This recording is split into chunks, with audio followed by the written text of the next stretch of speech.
നമസ്കാരം. പൊളിച്ചെഴുത്തിലേക്ക് സ്വാഗതം.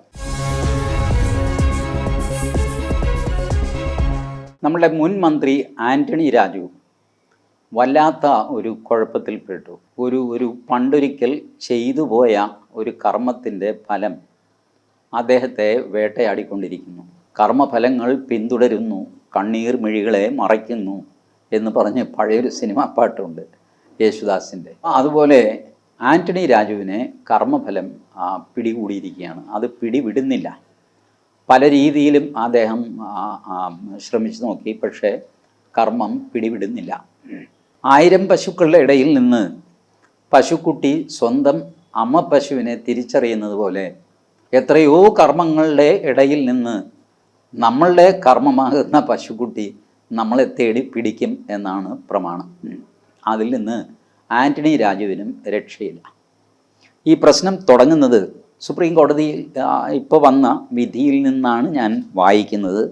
ഡീറ്റെയിലായിട്ട് എഴുതിയ വിധിയാണ്, 20 പേജുള്ള വിധി.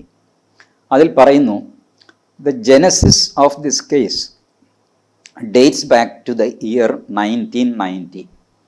1990 ഈ കേസിൻ്റെ ഉത്ഭവം.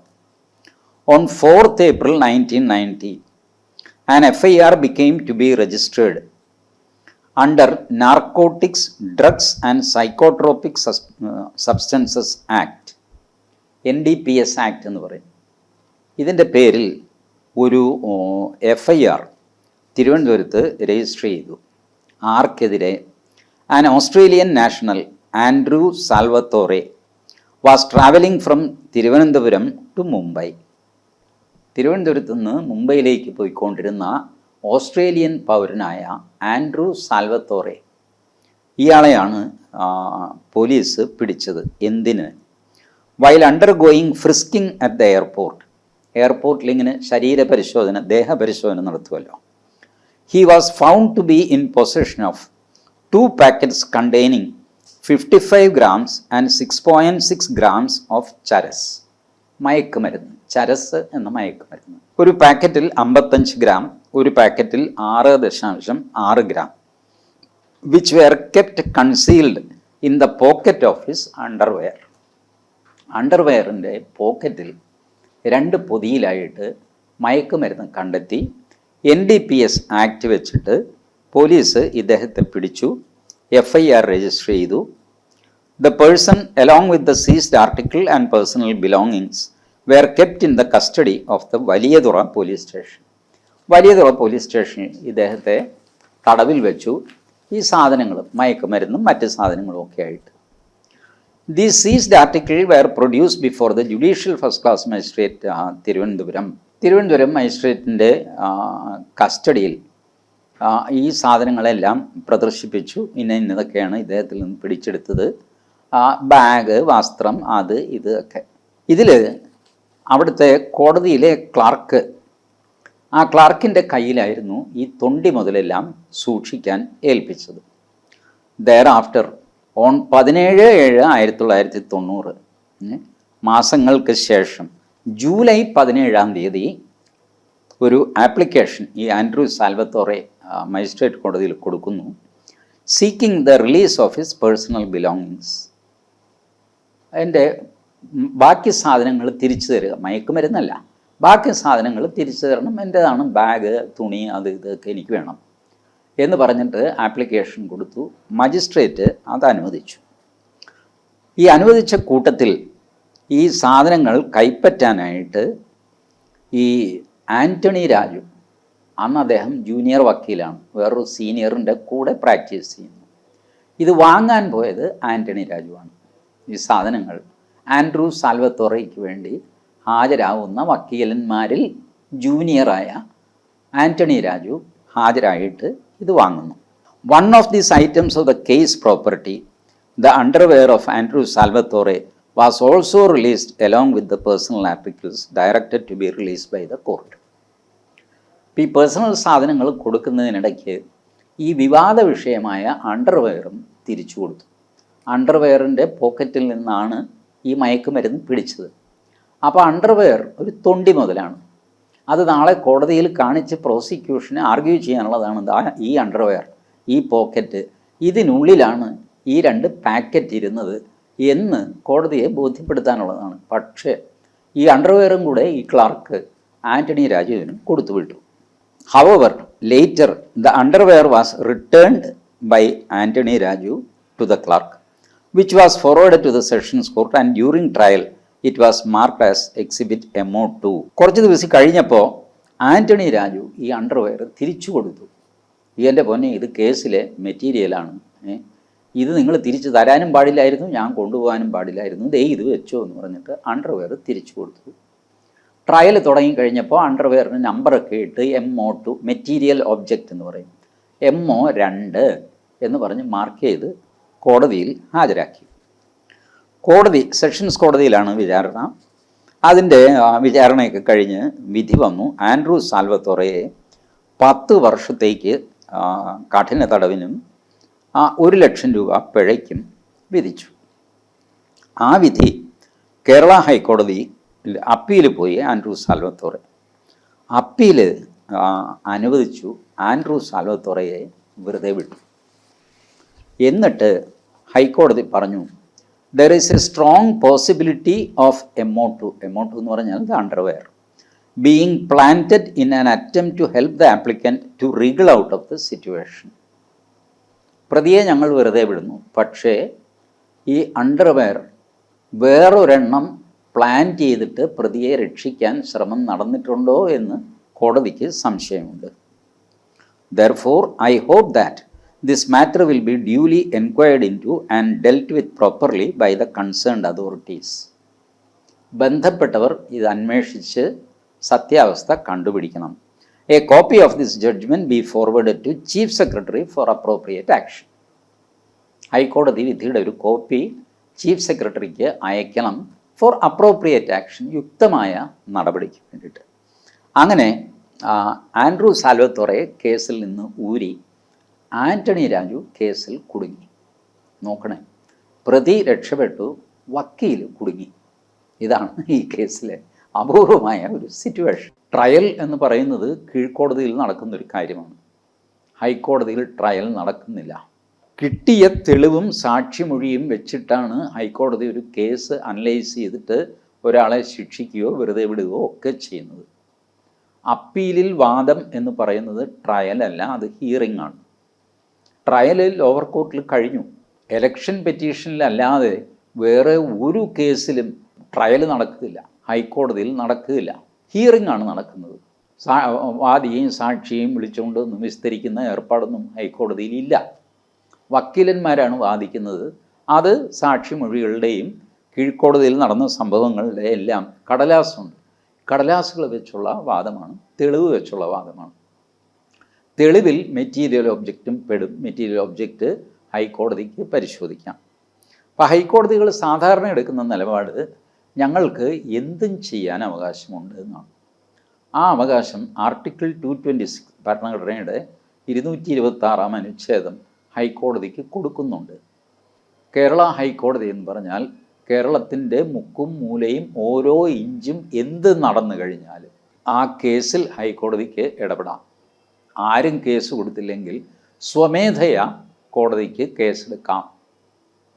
അതാണ് കോടതിയുടെ അധികാരങ്ങൾ. വളരെ വിപുലമായ അധികാരങ്ങളാണ് കോടതിക്ക് കൊടുത്തിട്ടുള്ളത്.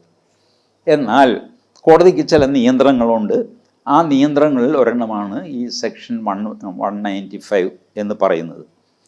എല്ലാ കാര്യവും കയറി പരിശോധിക്കാൻ ഒരു കേസിനുള്ളിൽ ഹൈക്കോടതിക്ക് പോകാവുന്നതിനും ചില പരിധികളൊക്കെ ഉണ്ട്. അപ്പോൾ ആ പരിധികൾ വെച്ചിട്ട് കേരള ഹൈക്കോടതിക്ക് ഇങ്ങനൊരു ഉത്തരവ് പുറപ്പെടുവിക്കാൻ അവകാശമില്ല. അത് ചെയ്തത് തെറ്റായിപ്പോയി എന്നാണ് ആൻ്റണി രാജുവിൻ്റെ വാദം. സുപ്രീം കോടതി പറഞ്ഞു, in the instant case the high court on the basis of the above bar on taking cognizance has quashed the order taking cognizance and proceeding entering therefrom. We are of the considered view that this approach was not correct for the reasons set out below. Antony രാജുവിൻ്റെ വാദം ഹൈക്കോടതി അംഗീകരിച്ചു. വർഷങ്ങൾ ഇങ്ങനെ കടന്നു പോവുകയാണ് കേട്ടോ, ജഡ്ജിമാർ മാറി മാറി വരുന്നു. അപ്പോൾ ആ വർഷത്തിന് ശേഷം ഹൈക്കോടതി പറഞ്ഞു, ശരിയാണ്, 195 ബാറുള്ള കേസാണ്, അതുകൊണ്ട് ഇത് പ്രൊസീഡ് ചെയ്യണ്ട എന്ന് പറഞ്ഞു. എന്നിട്ട് വേറൊരു ഉത്തരവും കൂടെ ഇട്ടു, ഈ രീതിയിൽ പ്രൊസീഡ് ചെയ്യേണ്ട, പക്ഷേ 195 സാങ്ഷൻ എടുക്കാനുള്ള നടപടി തുടങ്ങിക്കോളൂ എന്ന് പറഞ്ഞിട്ട് അടുത്ത ഒരു പാര വെച്ചു. ആ പാരയ്ക്കെതിരെയാണ് ആൻ്റണി രാജു സുപ്രീം കോടതിയിൽ വന്നത്.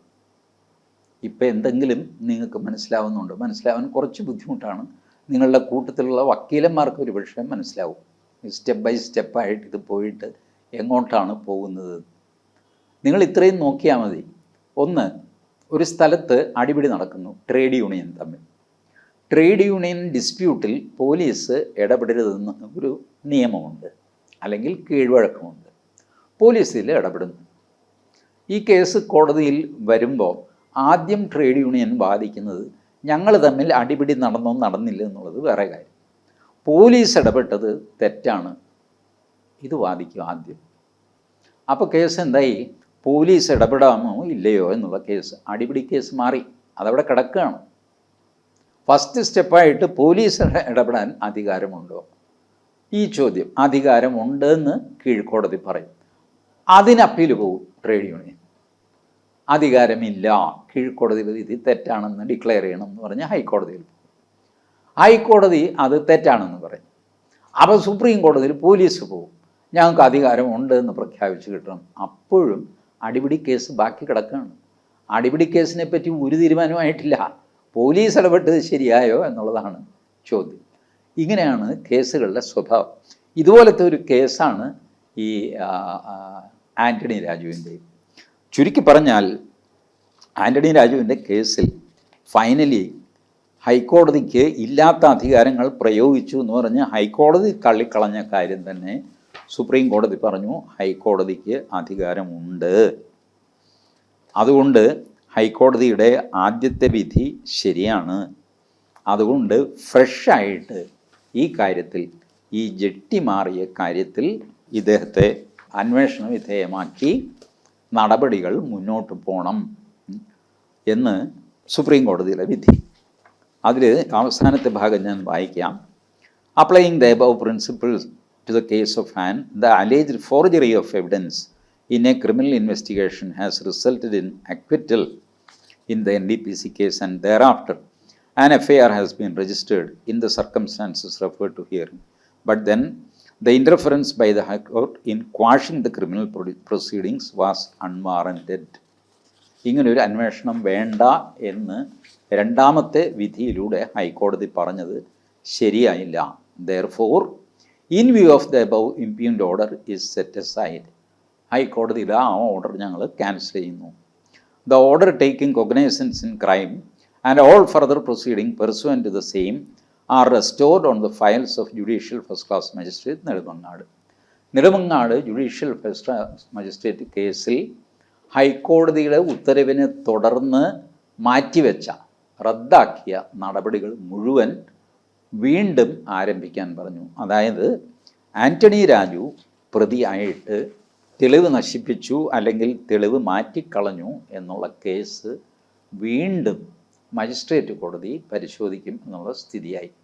അങ്ങനെ ഈ ഏണിയും പാമ്പും കളിക്കുമ്പോൾ നമ്മളിങ്ങനെ കയറി 100ൻ്റെ അടുത്ത് എത്തിക്കഴിയുമ്പോൾ നീണ്ട ഒരു പാമ്പ് നമ്മളെ വിഴുങ്ങി താഴെ എത്തിക്കുമല്ലോ. അതിനെയാണ് ബാക്ക് ടു സ്ക്വയർ നമ്പർ 1 എന്ന് ഇംഗ്ലീഷിൽ പറയാറുള്ളത്. അങ്ങനെ ആൻ്റണി രാജുവിൻ്റെ case back to square number 1 എത്തി. ഇനി അത് മജിസ്ട്രേറ്റ് കോടതിയിൽ ഫൈറ്റ് ചെയ്യാം. മജിസ്ട്രേറ്റ് കോടതിയിൽ തോറ്റാൽ ജില്ലാ കോടതിയിൽ പോകാം ആൻ്റണി രാജുവിന്. ജില്ലാ കോടതിയിൽ തോറ്റാൽ ഹൈക്കോടതിയിൽ പോകാം. ഹൈക്കോടതിയിൽ തോറ്റാൽ സുപ്രീം കോടതിയിൽ പോകാം. എത്ര വർഷം എടുക്കും നിങ്ങളൊന്ന് ആലോചിച്ച് നോക്കിയേ. ഈ ആയുസ്സിൽ ആൻ്റണി രാജുവിന് എന്തെങ്കിലും ശിക്ഷ കിട്ടും എന്ന് നിങ്ങൾക്ക് തോന്നുന്നുണ്ടോ? കോടതികളിലെ കാലതാമസം അത്ര വലുതാണ്. ഞാൻ കോടതികളെ കുറ്റപ്പെടുത്തി പറയുന്നില്ല, കാരണം കോടതികളിൽ എന്തുകൊണ്ട് കാലതാമസം ഉണ്ടാവുന്നു എന്നും എനിക്കറിയാം. അതൊരു ജെനുവിൻ കാലതാമസമാണ്, അത് ജഡ്ജിമാരുടെ കുറ്റമൊന്നുമല്ല. ബട്ട് അതിൻ്റെ ആനുകൂല്യം പ്രത്യേകിച്ച് രാഷ്ട്രീയക്കാർക്ക് ധാരാളമായിട്ട് കിട്ടുന്നു. അവർ ഒന്നും സംഭവിക്കാത്ത മട്ടിൽ ജീവിക്കുന്നു. അതേപോലെ ആയിരിക്കും ആൻ്റണി രാജുവിൻ്റെ കേസും ചെന്ന് കലാശിക്കുക എന്ന് ഞാൻ കരുതുന്നു. നിയമവ്യവസ്ഥ അങ്ങനെയാണ്, നമുക്ക് എന്ത് ചെയ്യാൻ പറ്റും? പുതിയൊരു പൊളിച്ചെഴുത്തുമായി വീണ്ടും കാണാം. നമസ്കാരം.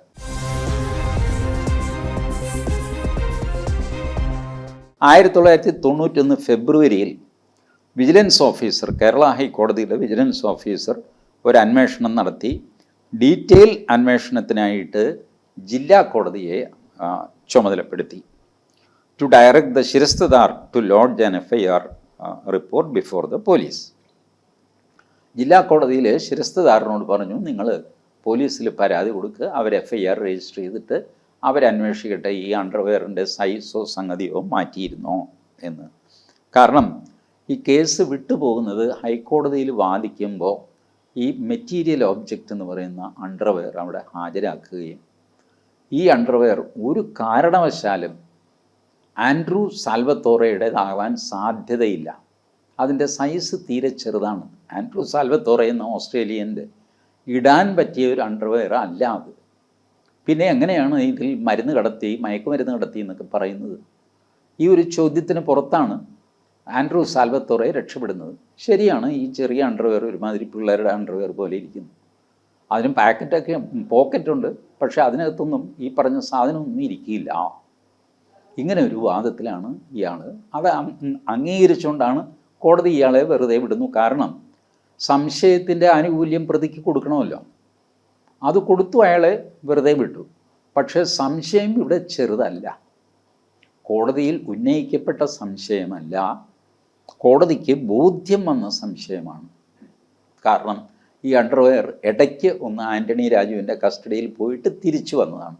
ഇപ്പോൾ തിരിച്ചു തന്നപ്പോൾ വേറെ അണ്ടർവെയർ തന്നത് ആയിക്കൂടെ ആവാൻ സാധ്യതയുണ്ട്. തൻ്റെ കക്ഷിയെ കേസിൽ നിന്ന് രക്ഷിക്കാൻ വേണ്ടിയിട്ട്, അതും ഓസ്ട്രേലിയൻ പൗരനാണ്, അയാൾക്ക് എങ്ങനെയെങ്കിലും രക്ഷപ്പെടണം. അയാൾ ലക്ഷക്കണക്കിന് രൂപ ചിലവാക്കാൻ തയ്യാറാകും. 10 വർഷം കഠിന തടവൊക്കെയാണ് അയാൾക്ക് വിധിച്ചിരിക്കുന്നത്. അയാൾ എന്ത് ചെയ്യും? എന്തും ചെയ്യും. അങ്ങനെ സംഭവിച്ചിട്ടില്ലേ എന്ന് അന്വേഷിക്കാനായിട്ട് ഓർഡറായി. ആ ഓർഡർ ചലഞ്ച് ചെയ്തുകൊണ്ട് അത് ഹൈക്കോടതിയിൽ, സുപ്രീം കോടതിയിൽ ഇങ്ങനെ ചലഞ്ച് ചെയ്ത് പലവിധ വകുപ്പുകൾ വെച്ചിട്ട് ഇത് ചെയ്യാൻ ഇന്നയാൾക്ക് അവകാശമില്ല, മറ്റത് ചെയ്യാൻ മറ്റേയാൾക്ക് അവകാശമില്ല, ഇങ്ങനെ തടസ്സവാദം ഉന്നയിച്ച് ആൻ്റണി രാജു പോയി സുപ്രീം കോടതിയിൽ പോയി. സുപ്രീം കോടതിയിൽ 2 പേരാണ്. ഒന്ന് ആൻ്റണി രാജുവിൻ്റെ അപ്പീൽ, വേറൊന്ന് MR എന്ന ആളിൻ്റെ അപ്പീൽ. MR അജയൻ ഒരു പൊതുപ്രവർത്തകനാണ്. അയാൾക്ക് ഇക്കാര്യത്തിൽ എന്ത് കാര്യം? ഇത് ആൻ്റണി രാജുവിൻ്റെ വക്കീൽ ചോദിച്ചു, ഈ മനുഷ്യൻ എന്താ ഇതിൽ കാര്യം? ഒരു ക്രിമിനൽ കേസിൽ 3-ാം കക്ഷിക്ക് കാര്യമില്ല. ശരിയാണ്, സത്യമാണ് കേട്ടോ. ഒരു ക്രിമിനൽ കേസിൽ പോലീസ് എന്നെ അറസ്റ്റ് ചെയ്യുന്നു, എന്നെ വിടണം, എനിക്ക് ജാമ്യം തരണം എന്നൊക്കെ പറഞ്ഞിട്ട് എനിക്ക് ആവശ്യപ്പെടാം. വഴിയെ പോയ ഒരാളിന് വന്നിട്ട് മോഹൻദാസിന് ജാമ്യം കൊടുക്കണമെന്നോ കൊടുക്കരുതെന്നോ വാദിക്കാൻ പാടില്ല. അതിന് ലോക്കസ് സ്റ്റാൻഡേ എന്ന് പറയും. ഇയാൾക്ക് എന്ത് കാര്യം ഇതിൽ? ഇതാണ് ആൻ്റണി രാജുവിൻ്റെ ചോദ്യം. ഈ MR അജയൻ എന്ന് പറയുന്ന ആളിന് ഒരു കാര്യവുമില്ല. അയാൾ വെറുതെ ഉപദ്രവിക്കാനായിട്ട് കയറി വന്നിരിക്കുകയാണ്. പക്ഷേ സുപ്രീം കോടതി പറഞ്ഞു അങ്ങനെയല്ല. ഇത് ഇത്തരം തെളിവ് മാറ്റൽ, തെളിവ് നശിപ്പിക്കലോ തെളിവ് മാറ്റലോ ഒക്കെ ആകുമ്പോൾ, ഇത്രയും പ്രാധാന്യമുള്ളൊരു കേസാകുമ്പോൾ ഇതിലൊരു പബ്ലിക് ഇൻട്രസ്റ്റ് ഉണ്ട്. അതുകൊണ്ട് അയാൾ വന്നതിൽ തെറ്റില്ല എന്ന് സുപ്രീം കോടതി പറഞ്ഞു. പ്രശ്നം അവിടെ കൊണ്ടും തീരുന്നില്ലല്ലോ. ഇങ്ങനൊരു ഉത്തരവിടാൻ ഹൈക്കോടതിക്ക് അവകാശമുണ്ടോ എന്നുള്ളതാണ്. ഹൈക്കോടതി പറഞ്ഞത്, the release of the jetty from the custody of the court, followed by its return after being altered, would be considered an act of criminal conspiracy and will also constitute an offence under section 193. As the said article was released from the custody of the court, and at the time the same was unquestionably under custodiam legis, and therefore there is bar of 195 would get attracted. 195 എന്ന് പറഞ്ഞിട്ട് CRPCയിലെ ഒരു വകുപ്പുണ്ട്. ഈ ആർക്കും ആരുടെ പേരിലും ഒന്നും case കൊടുക്കാൻ പറ്റില്ല ഇത്തരം കാര്യങ്ങളിൽ. അഡ്മിനിസ്ട്രേറ്റീവ് ഓർഡർ, ജുഡീഷ്യൽ ഓർഡർ, ഈ 2 തരം ഓർഡറുണ്ട്. ജുഡീഷ്യൽ ഓർഡർ എന്ന് പറയുന്നത് കോടതി ഇടുന്ന ഉത്തരവാണ്. അഡ്മിനിസ്ട്രേറ്റീവ് ഓർഡർ എന്ന് പറയുന്നതാണ് ഈ ചീഫ് സെക്രട്ടറി വഴിക്കൊക്കെ ജില്ലാ കളക്ടർ, തഹസിൽദാർ ഇവരൊക്കെ ഇടുന്ന ഉത്തരവിന് അഡ്മിനിസ്ട്രേറ്റീവ് ഓർഡർ എന്ന് പറയും. ജുഡീഷ്യൽ ഓർഡർ എന്ന് പറഞ്ഞു കഴിഞ്ഞാൽ സുപ്രീം കോടതി, ഹൈക്കോടതി, ജില്ലാ കോടതി, മജിസ്ട്രേറ്റ് കോടതി, സെഷൻസ് കോടതി ഇവരൊക്കെ കൊടുക്കുന്ന ഉത്തരവിന് ജുഡീഷ്യൽ ഓർഡർ എന്ന് പറയും. അപ്പം ഇത്തരം കാര്യങ്ങളിൽ ജുഡീഷ്യൽ ഓർഡർ ഇല്ലെന്നും ഇത് വെറും അഡ്മിനിസ്ട്രേറ്റീവ് ഓർഡറാണെന്നും അഡ്മിനിസ്ട്രേറ്റീവ് ഓർഡർ വഴി ഇങ്ങനൊരു എൻക്വയറി നടത്താൻ പാടില്ല എന്നും ആൻ്റണി രാജു വാദിക്കുന്നു.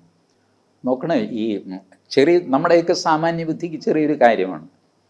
ഒരാൾ തൊണ്ടി മുതൽ കൈക്കലാക്കുന്നു, അത് സൂത്രത്തിനായിക്കോട്ടെ അല്ലാതെ ആയിക്കോട്ടെ, ഏതായാലും അയാളുടെ കയ്യിൽ വരുന്നു. അയാളത് തിരിച്ചു കൊടുക്കുന്നു. തിരിച്ചു കൊടുക്കുമ്പോൾ വേറെ സാധനം കൊടുത്തു എന്ന് ഹൈക്കോടതിക്ക് സംശയം. ഈ സംശയം അന്വേഷിക്കണം എന്നുള്ളതിൽ സാമാന്യ ബുദ്ധിയുള്ള ആർക്കും ഒരു തർക്കവും ഉണ്ടാവില്ല, ഇല്ലേ? പക്ഷേ കോടതിയിൽ അതൊരു തർക്കമാണ്. കാരണം ഈ ഉത്തരവിട്ടിരിക്കുന്നത് ആരാണ്? ശിരസ്തദാറാണെങ്കിൽ അതൊരു അഡ്മിനിസ്ട്രേറ്റീവ് ഓർഡറാണ്, ജഡ്ജാണെങ്കിൽ അതൊരു ജുഡീഷ്യൽ ഓർഡറാണ്. അഡ്മിനിസ്ട്രേറ്റീവ് ഓർഡർ ആണെങ്കിൽ അങ്ങനെ ഒരു അന്വേഷണം പാടില്ല. ജുഡീഷ്യൽ ഓർഡർ ആണെങ്കിൽ അങ്ങനെ ഒരു അന്വേഷണം വേണം താൻ. അപ്പോൾ ഇത് അഡ്മിനിസ്ട്രേറ്റീവ് ഓർഡറാണ്, ജുഡീഷ്യൽ അല്ല എന്നുള്ളതാണ് ആൻ്റണി രാജുവിൻ്റെ വാദം. ഈ തെളിവ് നശിപ്പിക്കലോ സംഗതിയോ ഈ പറഞ്ഞ മയക്കുമരുന്നുമായിട്ട് വന്ന വിദേശി രക്ഷപ്പെട്ടതോ ഒക്കെ പോയിട്ട് ജുഡീഷ്യൽ ഓർഡറാണോ അഡ്മിനിസ്ട്രേറ്റീവ് ഓർഡറാണോ? ഇനി ജുഡീഷ്യൽ ഓർഡർ ആണെങ്കിൽ ഇങ്ങനൊരു ജുഡീഷ്യൽ ഓർഡർ ഇടാനായിട്ട് ഹൈക്കോടതിക്ക് അവകാശമുണ്ടോ? ഇല്ല എന്ന് ആൻ്റണി രാജു വാദിക്കുന്നു. ഹൈക്കോടതിക്ക് അവകാശമുണ്ട്, പക്ഷെ ചില പ്രത്യേക കാര്യത്തിലാണ്. ഈ കാര്യത്തിൽ ഹൈക്കോടതി ചെയ്തത് തെറ്റാണ്. ഹൈക്കോടതി പരിശോധിക്കേണ്ടിയിരുന്നത് ഈ സാൽവദോറയ്ക്ക് അയാളെ ശിക്ഷിച്ചത് ശരിയാണോ തെറ്റോ, ഇത്രയും നോക്കേണ്ടതുള്ളൂ. അത് തെറ്റാണെങ്കിൽ തെറ്റ്, അയാൾ വെറുതെ വിട്ടു, കഴിഞ്ഞു. അല്ലാതെ അതിനകത്ത് തെളിവിനകത്ത് ഒരു കൃത്രിമം നടന്നിട്ടുണ്ടോ എന്ന് അന്വേഷിക്കാൻ പാടില്ല ഈ ഹർജിയിൽ. ആൻ്റണി രാജുവിൻ്റെ വാദം കറക്റ്റല്ലേ? നോക്കി, ഹൈക്കോടതി പരിശോധിക്കുന്നത് എന്താ? ഈ പറഞ്ഞ ആൻഡ്രൂ സാൽവത്തോറെ ഇയാളെ കീഴ്ക്കോടതി ശിക്ഷിച്ചത് ശരിയായോ? ഇതാണ് കോടതി പരിശോധിക്കേണ്ടത്. ശരിയല്ല എന്ന് കണ്ടു, അയാളെ വെറുതെ വിട്ടു, ഹൈക്കോടതിയിൽ ജോലി കഴിഞ്ഞു. ഹൈക്കോടതി പിന്നെ കീഴ്ക്കോടതിയിലെ ഗുമസ്തൻ എന്ത് ചെയ്തെന്ന് അന്വേഷിക്കേണ്ട കാര്യം എന്താ? ആവശ്യമില്ലല്ലോ. ഹൈക്കോടതിക്കൊരു സംശയം തോന്നി, അങ്ങനെ സംശയം തോന്നാൻ പാടില്ല. അങ്ങനെ തോന്നാനുള്ള അധികാരം ഹൈക്കോടതിക്കില്ല. കാരണം ഇങ്ങനത്തെ അധികാരം ഉണ്ട് എന്ന് പറഞ്ഞിട്ട് ഉപയോഗിക്കാൻ തുടങ്ങിയാൽ ഇത് എവിടെ പോയി നിൽക്കും?